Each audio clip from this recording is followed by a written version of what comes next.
श्री स्वामी समर्थ. स्वामी महाराज तुमच्या सर्व चांगल्या इच्छा पूर्ण करो ही स्वामींच्या चरणी प्रार्थना करते आणि आजच्या व्हिडिओला सुरुवात करते. पण त्या अगोदर चॅनलवरती नवीन असाल तर सबस्क्राईब करा आणि शेजारील बेल आयकॉनलाही प्रेस करा, म्हणजे माझ्या सर्व नवीन व्हिडिओचं नोटिफिकेशन तुम्हाला मिळेल आणि तुम्ही एक पण व्हिडिओ मिस करणार नाही. उद्या आहे माघी गणेश जयंती. तर या गणेश जयंतीला तिळकुट गणेश जयंती असं सुद्धा म्हणत असतात. तिळकुट गणेश जयंती का म्हणतात तर या दिवशी गणपती बाप्पांना आवर्जून तीळ आणि गुळाचा जो नैवेद्य असतो तर तो अर्पण करायचा असतो. आता तुम्ही जर गणपती बाप्पांसाठी उद्या नैवेद्य बनवणार असाल तर आपण जे मोदक बनवतो ना, तर ते मोदक बनवत असताना तुम्ही त्यामध्ये तिळाचा आणि गुळाचा वापर करा आणि हे नैवेद्य तुम्ही गणपती बाप्पांना अर्पण करा. नाही काही करणं शक्य, तुम्हाला मोदक बनवणं शक्य नाही आहे तर साधे आपले थोडेसे पांढरे तीळ घ्यायचे, त्यामध्ये थोडासा गूळ मिक्स करायचा आणि आज याचा नैवेद्य आपल्याला गणपती बाप्पांना अर्पण करायचा आहे. गणपती बाप्पा असे एक देवता आहेत ना, ते भक्ताच्या छोट्याशा भक्तीला सुद्धा खूप प्रसन्न होत असतात. आणि त्याचबरोबर गणेश जयंती हा आपल्या सर्वांसाठीच खूप महत्त्वाचा दिवस मानला जातो. गणपती बाप्पाच्या सेवेने, त्यांच्या पूजनाने आपल्या जीवनातील वास्तुदोष, पितृदोष, नकारात्मक शक्ती दूर होतात. आपल्या जीवनामध्ये असणारं जे काही दारिद्र्य आहे तर ते सुद्धा दूर होण्यासाठी मदत होत असते. बघा, आपल्या घरामध्ये खूप पैसा येतो पण तो पैसा टिकत नाही, तर तुम्ही गणपती बाप्पांची सेवा करायला सुरुवात करा.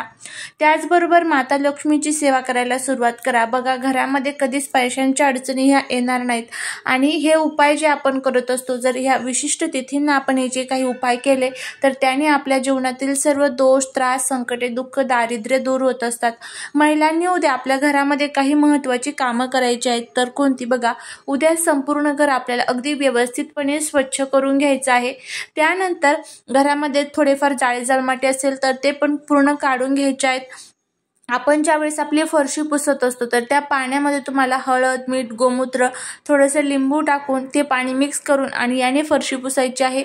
याच पाण्याने तुम्हाला उंबरठ्यासुद्धा स्वच्छ करायचा आहे. उंबरठ्याच्या बाहेर एक तांब्याभर पाणी तुम्हाला टाकायचं आहे. आपल्या मुख्य दरवाजा छान व्यवस्थितपणे स्वच्छ करून घ्यायचा आहे. उद्या गणपती बाप्पांना तामणात घ्यायचा आहे. त्यांच्यावरती तुम्हाला ओम गम गणपते म्हणत म्हणत अभिषेक करायचा आहे. पाण्याने करा किंवा दुधाने करा तरीही चालेल. त्यानंतर त्यांना त्यांच्या जागेवर ठेवायचे. गंध, फुलं, अक्षता सर्व त्यांना अर्पण करायचे आहे.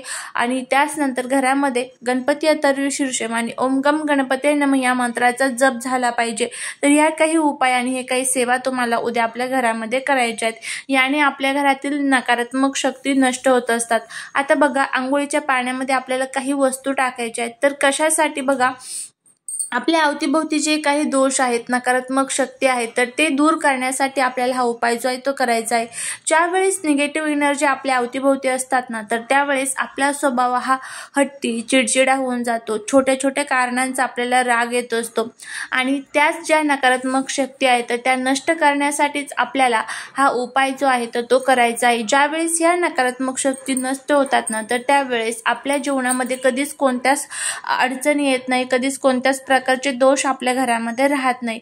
तर उपाय काय करायचा आहे, कशा पद्धतीने करायचा आहे याची आपण माहिती घेऊया. आता सकाळी उद्या तुम्ही ज्यावेळेस आंघोळीसाठी जाणार आहात ना, तर त्या आंघोळीच्या पाण्यामध्ये तुम्हाला थोडेसे पांढरे तीळ जे असतात ना तर ते घ्यायचे आहे. त्यानंतर थोडंसं गंगाजल घ्यायचं आहे.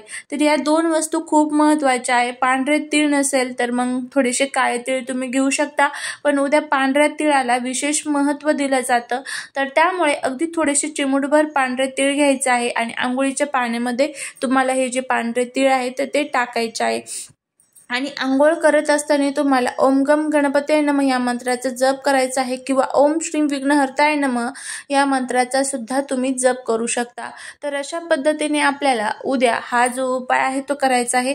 आपल्या जीवनातील जे काही दोष, संकटे, दुःख, दारिद्र्य, नकारात्मक शक्ती आहे तर त्या जर आपल्याला दूर करायच्या असतील तर त्या शक्ती आपल्या जीवनातून नष्ट जर आपल्याला करायच्या असतील तर या विशिष्ट तिथींना हे जे विशिष्ट उपाय असतात हे जर आपण केले तर नक्कीच त्याचा परिणाम, त्याचे अनुभव अनुभव हे आपल्याला 100% आपल्या जीवनावरती दिसून येतात. आपलं दारिद्र्य दूर होतं आणि गणपती बाप्पांची विशेष कृपा आपल्यावरती होत असते. तर अशा पद्धतीचा हा उपाय आपल्याला करायचा आहे. उद्या सकाळी तुम्ही करा. आता तुमच्याकडे जर तीळ नसतील तर फक्त गंगाजल जरी टाकलं तरीही चालेल, काहीच हरकत नाही. तर झालेली सेवा ही महाराजांच्या चरणी रुजू करते. व्हिडिओ जर आवडला तर लाईक, शेअर आणि सबस्क्राईब करायला अजिबात विसरू नका. भेटूया अशा एका छानशा नवीन व्हिडिओसोबत. श्री स्वामी समर्थ.